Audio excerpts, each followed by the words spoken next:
And welcome in, folks, to yet another edition of Open Mic Night. I'm your host, Noah Taluki, and on today's episode, folks, Lions moving to 3-5, losing 34-20 to the Minnesota Vikings in divisional play. We'll break down that loss for you.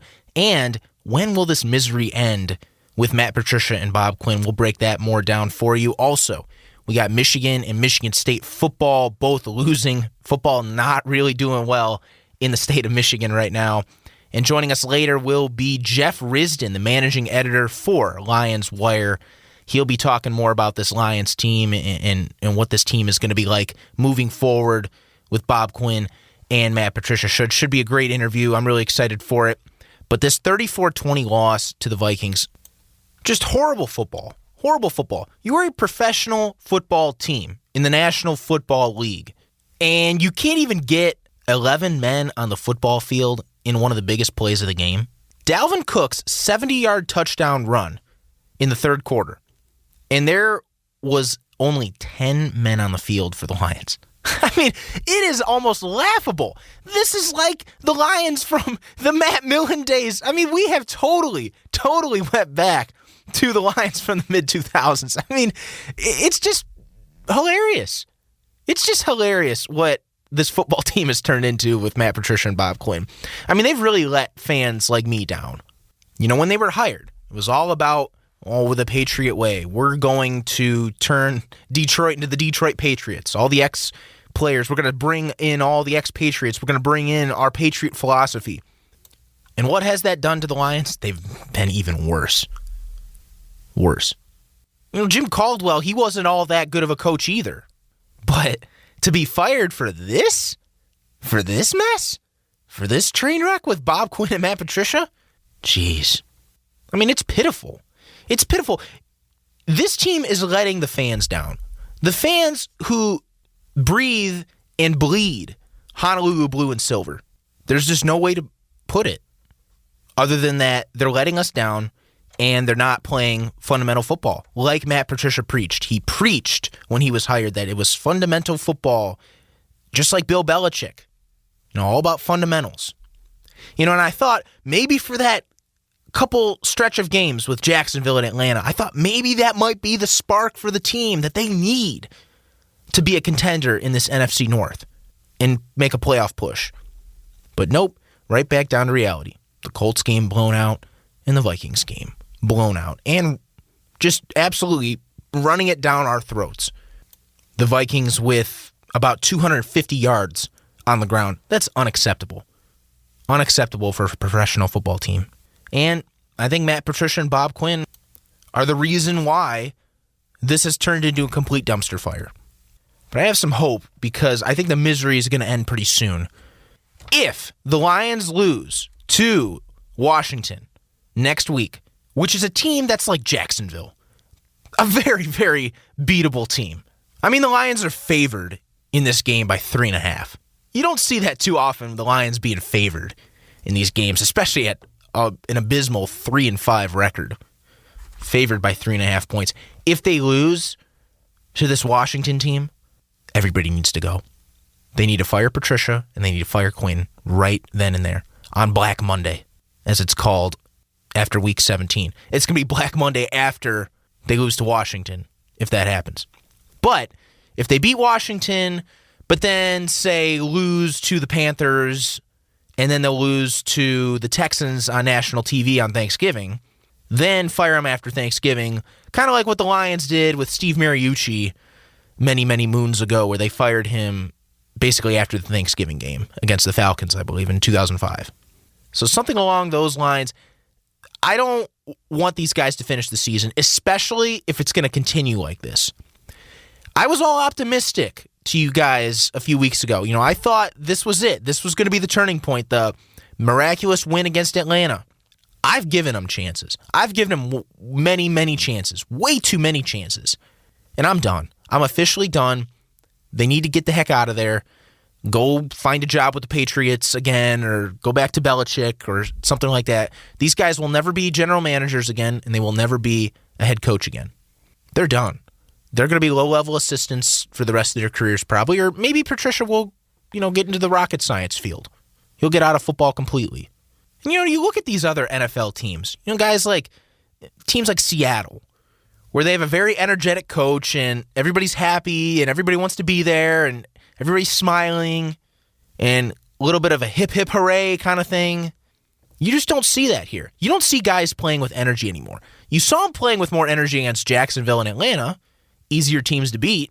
But now, once they play the good teams with good players like Dalvin Cook, good teams like the Colts, they just seem to burrow in a hole and get out of the way. They don't like to fight with these teams, at least what I've been seeing. No energy out there, it seems like. I don't know if that's a talent thing or I don't know if that's a motivation thing. I'm not really sure what that is. But I'm tired of the no energy. You see all these other NFL teams that play with energy. And then also, like I mentioned before, the fundamentals. 10 men on the field. Then the stupid penalties, some of them. It's like, where's the discipline? Are guys really buying in? I thought guys would buy in this year. I told you guys in one of the first podcasts we did about the Lions, I think guys are going to be ready. This is year 3. They've got all their guys in, ready to go. They all know the system.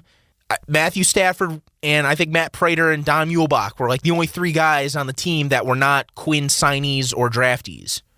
Thought everybody would be buying it at this point. Nope. Didn't happen. I think these players know that Matt Patricia and Bob Quinn are frauds, and they're scamming the Lions right now because they're stealing the Lions' money in terms of selling a product to Martha and Sheila, ownership, selling their vision, and then their vision doesn't come to fruition. That's what gets me mad as a Lions fan, just having to sit through all of this and not see any results, because this is a team that has just been starving for success. The fans starving for this success, and we're just not getting it with this regime. It's time to move on. By the way, how about special teams for the Lions? 2 blocked punts. Last week, they blocked a punt against the Colts for the first time since 2007. They blocked 2 punts against the Vikings, and they still lose by 14. I mean, most teams that block those punts and have those special team success, it's like a 98% chance of winning the game. Against the Eagles, back in the snowstorm, I think in 2013, the Lions had 2 kick returns for touchdowns. And I think it was Jeremy Ross who had those 2. And the percentage of winning the game when you score a special teams touchdown is like 98% or something like that. And the Lions scored 2 special teams touchdowns, and they still lost to the Eagles. Just makes me think of all those old special teams games. Over the years, it's interesting. The Lions have actually had decent special teams play. You go back to the days of like Chuck Prefer, late 90s, early 2000s, when he had those return men Eddie Drummond and Desmond Howard for a little bit. Then you come to today with guys like Jamal Agnew. He was out, though, against the Vikings. But Braden Coombs, nice job overall, special teams, blocking the 2 punts, but really it didn't matter in the end. And I just find it interesting how the Lions have had decent special teams play with kicking and punting and all that in the past decade, but it just has never translated to the success of the offense and defense. At least they got one phase of the game right, I guess. I don't know. Just wish all 3 phases of the game could come together. Lions playing Washington next Sunday at home. Should be a win, but you never know at this point because this team is a dumpster fire and just complete garbage on many different levels. So I would not be surprised if we lose, but I could see us winning as well. Don't really want to dive in. Doesn't really matter at this point. We're just going to put this game in the suitcase. We're going to zip it up, and we're just going to store it in the basement until our next trip, which is going to be next year. So put that game away. See ya. We're moving on to Michigan State now. But Michigan, the Wolverines losing to Indiana. How about that? First time since, I believe, 1987 that they lost to the Hoosiers. I mean, that's embarrassing. You think about that. Jim Harbaugh was, I think, in his first year in the NFL in 1987, playing as a rookie. And that was the last time Michigan lost. And you could kind of sense it with Indiana, right? The last few years with Tom Allen. This is a team that could make some noise in the Big Ten. But you just never knew when it would happen. Now, all of a sudden, they're undefeated, and they're number 10 in the country. I actually know one of the football coaches at Indiana, and I texted with him over the weekend, and I just said, congratulations. This is definitely a statement win. I'm really, really excited to see what you guys can do. Good job to Indiana football for their resurgence, but unexcusable for Jim Harbaugh. 1-2. Think it's over. You lose to your rival, Michigan State, and you lose to a team you haven't lost to in over 30 years. I'm done with this, and I mentioned it last week. I'm neutral when it comes to Michigan State. I don't really have allegiances to either school in football terms, but I want both teams to do well for the state of Michigan. Harbaugh needs to go. It's done. The experiment's over. Go to the New York Jets. Replace Adam Gase. They just lost to the Patriots on Monday Night Football, and they're 0-9. Go back to the NFL, Jim. Let somebody else run Michigan, because this experiment is not working. Maybe Michigan will get a real quarterback in this time. One that's dynamic, like a Justin Fields, like Trevor Lawrence. Somebody that can throw it deep, that can run the RPO, not just throw these little 10-yard passes like Joe Milton does. Get a real quarterback at Michigan, transform the offense, forget about all the traditions of the past. Well, don't forget about them, but don't revert back to them every single time you're looking for success. Look to the future like Ohio State does. That's why they're so successful in the last decade, because they look to the future. They don't look at the past like Michigan does all the time. Just embarrassing. Michigan State getting blown out 49-7 to Iowa. And look, guys, they beat Michigan, big rivalry game. We kind of knew it would be back to reality for Michigan State at one point or another because this team doesn't have a lot of talent. You know, it's a lot of scraps, leftovers from Mark D'Antonio. But give Mel Tucker time, because I think Mel Tucker's going to be a good coach. Get his guys in to the system. He barely had an offseason, too. I believe he came in February. Most coaches kind of hired like December. So he didn't really have a big offseason. Obviously, with all the restrictions and everything as well, made it even harder. Give him time. Don't give up on Mel Tucker yet. I know we're used to the success of D'Antonio. We're used to Rose Bowls and Big Ten championships. But just give it time. I know Mel Tucker will be good for Michigan State to establish his culture. It kind of reminds me of the situation that's going on at the University of Akron with head coach Tom Arth. Now, I know it's in Ohio. I know they're MAC school. They're not Big Ten college football, but it's a similar situation. Tom Arth, of course, being a John Carroll alum. Just 4 seasons ago, he was the head coach of John Carroll University. He's already made his way up to coaching MAC football. Last season, he went 0-12 in his first season at Akron. They lost their first game to Western Michigan, got blown out, but he's getting more of his guys in there. He was brought in to Akron to recruit Northeast Ohio because he's a Northeast Ohio alum. He's a legend in the area. They didn't really want guys like Terry Bowden, who was the coach before Tom Arth, coming in with a bunch of Florida guys. They wanted to recruit from Northeast Ohio. So my point is, it's going to take time. It's going to take time for coaches to bring their guys in, bring their recruits in, establish their culture, establish their system. Similar situation what's going on at Michigan State with Mel Tucker. Speaking of that, actually, Michigan State's football director of operations, Scott Aligio, he actually used to work for Coach Arth at John Carroll. Fun fact. I've heard he's really, really enjoying it at Michigan State right now. So hopefully the Spartans can get back to their winning ways. Probably not this season, but it's just a step-by-step process. It takes a lot of time in college football to get their system in place and hopefully establish a winner in the next few seasons.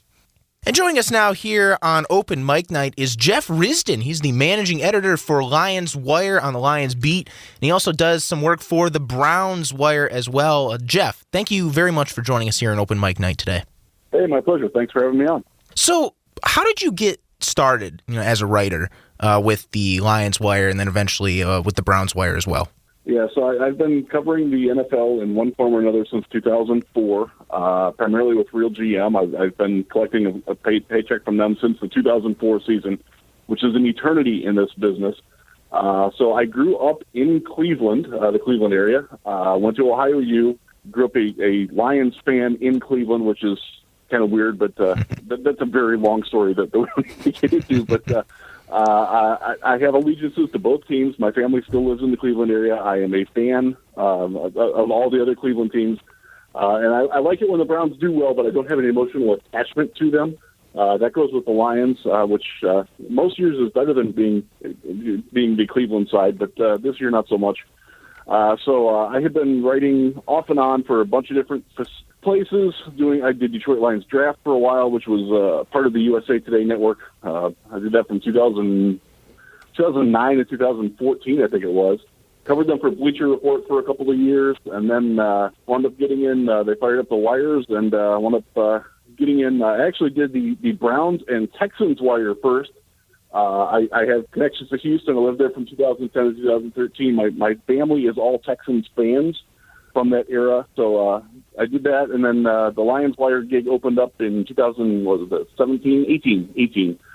And I moved there for that and dropped the Texans, and I kept the Browns because I like my hometown. I like having that connection to it. So, when you're in this industry, you got to do a lot of different things to you got to stay mobile. You're not going to be anywhere all that long. So I've been very happy and blessed to be with where I'm at right now. I think you're in a very unique situation where you're covering two NFL teams. Not many people, especially locally, can say that they do that. So what's it like covering both the Lions and Browns on a weekly basis? And, how do you balance the two teams? You have to do a lot of compartmentalization. It's something that I've learned to be good at over the years. I say that I wear a lot of hats. I do actually change hats. I don't do it just metaphorically. I really do. So I'm sort of in the mindset. It's kind of a symbol for me. Like, okay, right now I'm thinking about the Browns. Right now I'm thinking about the Lions. Right now I'm thinking about the NFL draft. I do actually do that. I know it sounds weird, but it helps me out. The ability, I'm very happy that I have Eric Schlitt with Lions Wire. He helps me run that. He's the other editor with that.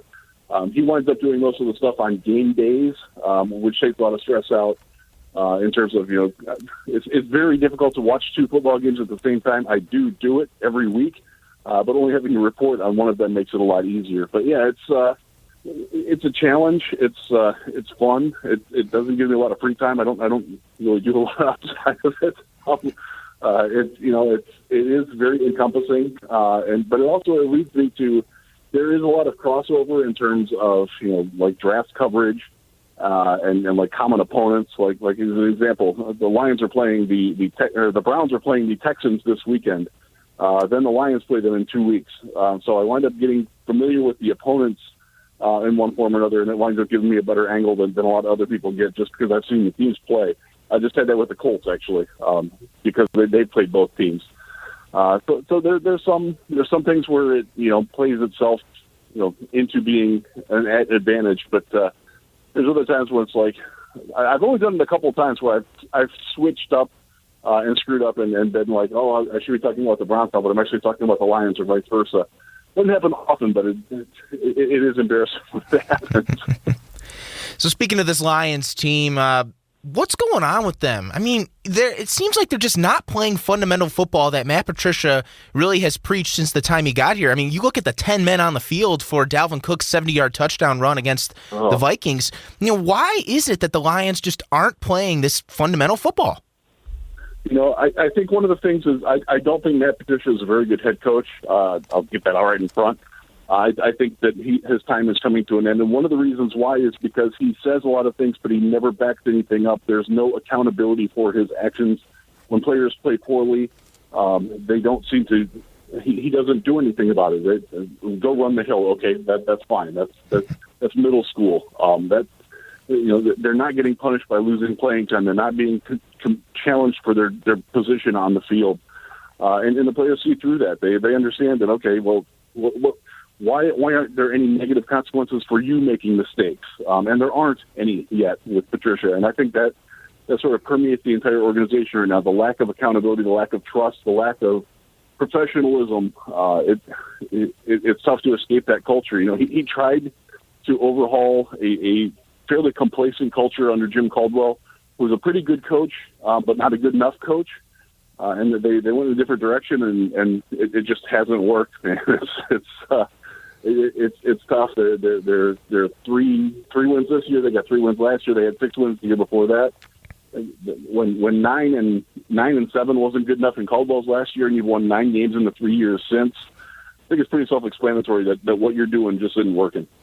Now, you think of the NFL and you hear the word all the time about how it's just a copycat league. Of course, Martha Ford bringing in Matt Patricia, Bob Quinn, just a few years ago and, copying success, but it just hasn't worked out here. Why is that, especially from them coming from a very successful organization with the New England Patriots? I think Patricia honestly got off to a poor start. He had a little snafu with the media, which was the media's fault, by the way. I'll blame the media on that, and I'll raise my hand slightly because I am part of it. I am a credentialed media member for the Lions. I had nothing to do with that, thankfully. And it just seems like his vision for what this team should be, he and Bob Quinn have done a very careful job of getting players in that they want. They have gotten deliberately slower on defense, and it hasn't worked.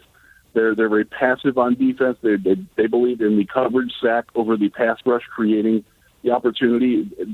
That philosophy just doesn't work when you don't have the athletes to do it.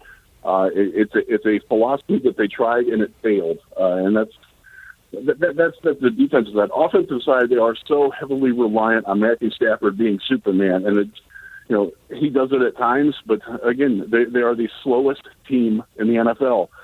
Their skill position players, Kenny Golladay and Marvin Jones, both pretty good receivers, but they're not guys who get open, not guys who scare people deep. They just don't have that speed element of the team. And when you look at what teams are doing successful right now, Kansas City, speed. Buffalo, speed. San Francisco last year did it because they had speed at positions where people don't expect it. The Lions have gone in the opposite direction, and it's not working. So speaking of Matthew Stafford, what's his status looking like right now with the concussion that he suffered? It looked like concussion-like symptoms that he suffered in the Minnesota game. And, do you think he'll ever want out of Detroit eventually? That's the question everybody wants to know. And nobody can really answer that yet other than Stafford, who does not talk to the media outside of his obligations. He's a very private guy. He lets his wife, Kelly, do all the talking. She seems happy in Detroit with their young family. Last week was a really tough week for him because he was quarantined for COVID, even though he didn't test positive. One of his daughters suffered a concussion at home, and he couldn't go help it. And that, there's actually, I'll plug them. There's a very good piece in The Athletic that was written about that, and I encourage people to read that to put some humanity behind it. He's questionable this week. I expect him to play. He's a guy who will fight through. As long as he's cleared concussion protocol, he will be out there. How effective he will be remains to be seen. This is it's a critical time for them. This is sort of the last gasp if they want to have any realistic shot at still making the playoffs. And I know that sounds weird, but they do believe that. They have to win this week, so I think you'll see him out there, and I think he'll do his best to make that happen. Long term, he's been under a contract that basically locked him in and made it so he was impossible to trade, and even more impossible to cut.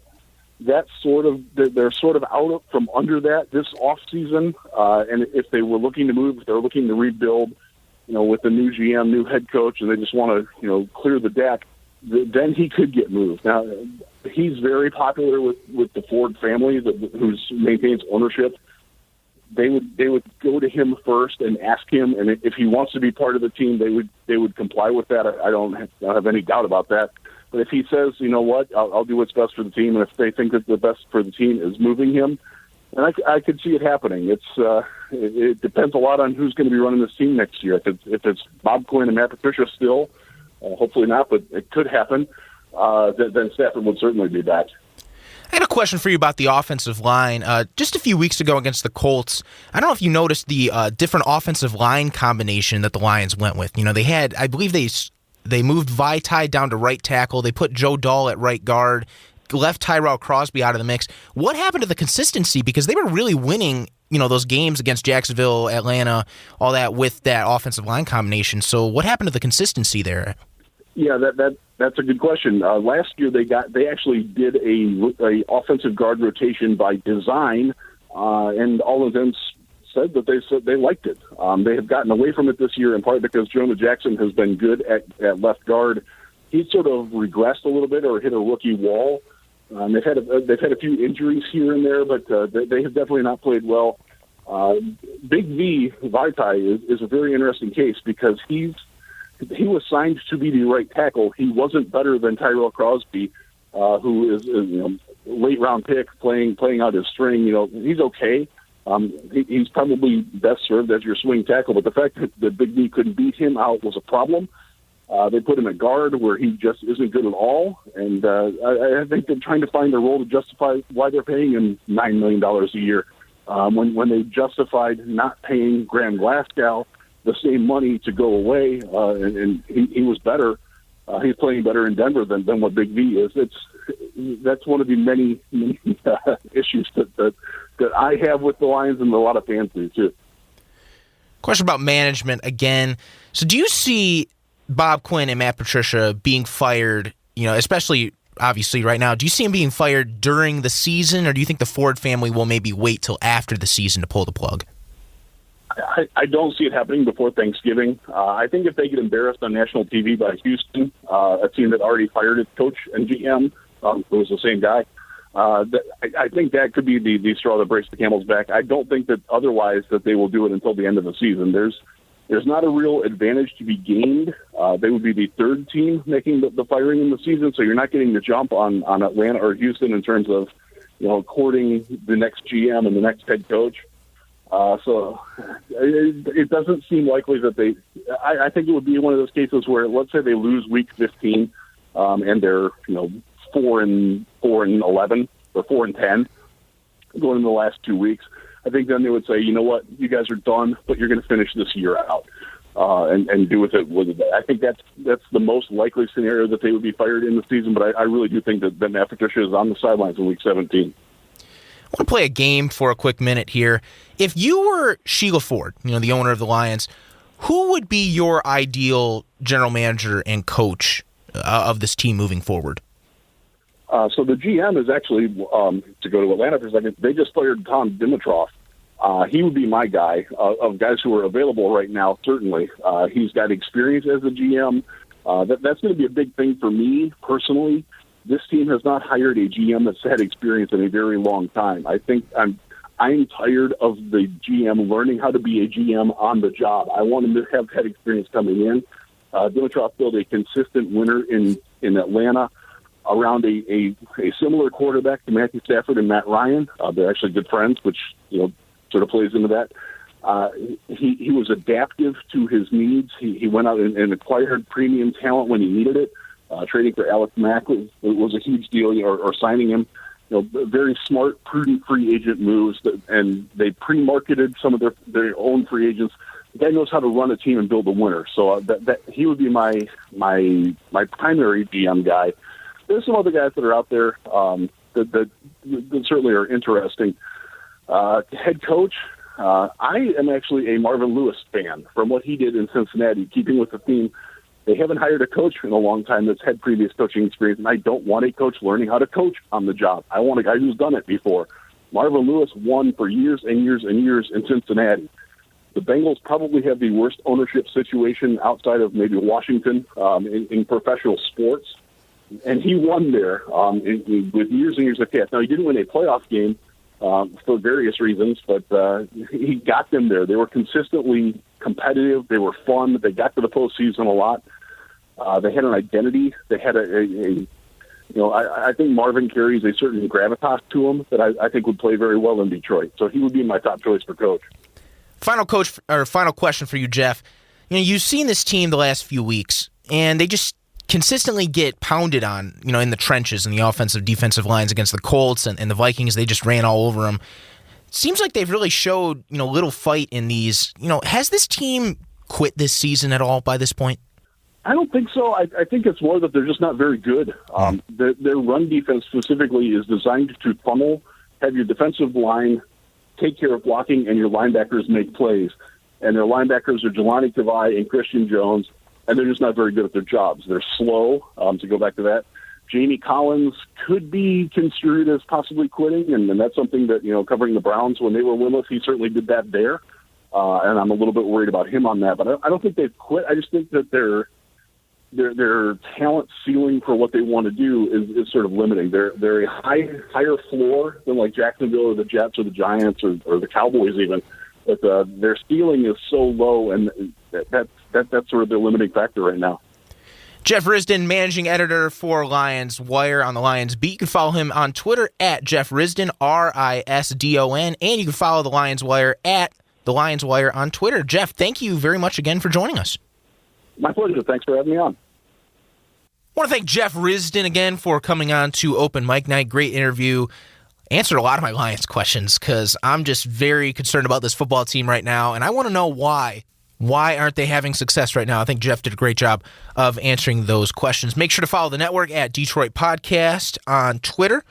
Also, check out their daily content. They got other podcasts out there, like the Michigan podcast. They got Doc and Jock, the legendary wrestling podcast, the Fan Report, all those podcasts.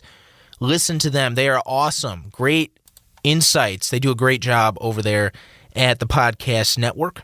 Still working on getting some more guests for next week. Hopefully we'll have a couple ex-Lions on in the future, kind of like what we did with Lomas Brown and Corey Schlesinger. Also getting into basketball season, looking for some basketball guests to have on as well. Thanks again, folks, for tuning in. Only on Open Mic Night. Only on Open Mic Night.